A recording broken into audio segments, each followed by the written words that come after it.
Nafl roza. Bilginki fazilatli kunlarda roza tutish mustahabdir. Ba'zi fazilatli kunlar yilda bir qatim keladi. Masalan, Ramazondan keyingi Shavval oyida 6 kun, Arafat kuni, Ashura kuni, Zulhijja oyining avvalgi 9 kuni va Muharram kuni qatorliqlar. Ba'zi har oyda takrorlandi. Masalan, har oyning beshi, o'ttirisi va oxirida roza tutish degandek. Kimki oyning beshida, o'ttirisida va oxirida roza tutsa, yaxshi qilgan bo'ladi. Bo'libmi har oyning 3 to'lin oy kuni 13, 14, 15lari roza tutish bek afzaldir. Ba'zilari har hafta takrorlandi, ya'ni dushanba va payshanba kunlari. Nafl rozaning eng afzali Davud alayhissalomning rozasidir. U zot bir kun tutib, bir kun tutmaydi. Bu rozaga 3 ma'no jamlangandir. Birinchi, roza tutmagan kuni nafsning nisivasi berildi. Rozdar kuni to'liq qulluq bilan ibodat qilinadi. Bundaq rozda nafsga qayash va qarish taraflar jamlangan bo'ladi. Mana bu odillikdir. Ikkinchi, haqiqatan yeyish kuni shukr kunidir.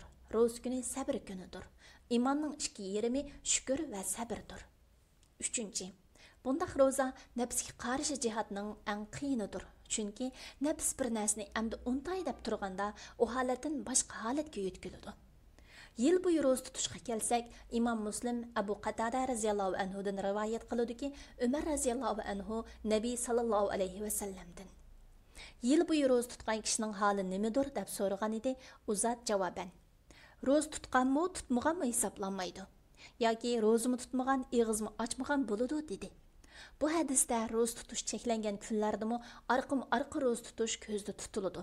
Ammo ikki hayit kuni va tashrih kunlari, Qurbon hayitining 2, 3, 4 kunlari roza tutmay, yilning qolgan kunlarida roza tutsa bo'laverdi. Hisham ibn Urvadan rivoyat qilinishicha, otasi Urva ibn Zubayr, Alloh ularga rahmat qilg'ay, arqim-arqa roza tutatdi. Aisha radhiyallohu anha mu arqim-arqa roza tutatdi. Anas ibn Malik radhiyallohu anhu, Abu Talha radhiyallohu anhu Payg'ambar sallallohu alayhi va sallamning vafotidan keyin 40 yilgacha arqim-arqa roza tutgan edi degan. Bilginki, aql kishi ro'zining g'oyasini tunib yetadi. Shunga u nafsini fazilatli narsalarga qaratib, bechora holga mubtalo bo'lishdan saqlaydi. Masalan, Ibn Mas'ud radhiyallohu anhu nafl ro'zini oz tutatdi va men ro'z tutsam namozga mag'durim qolmaydi ekan. Shunga ro'zining o'rniga namozni tanladim deydi. Ba'zilar ro'z tutsa Qur'on o'qishga ojiz keladi. Shunga Qur'on o'qishga taqat yetgudek darajada nafl ro'z tutadi. Har kim o'z ahvolini va o'ziga nimaning yaxshiligini o'z eng yaxshi biladi.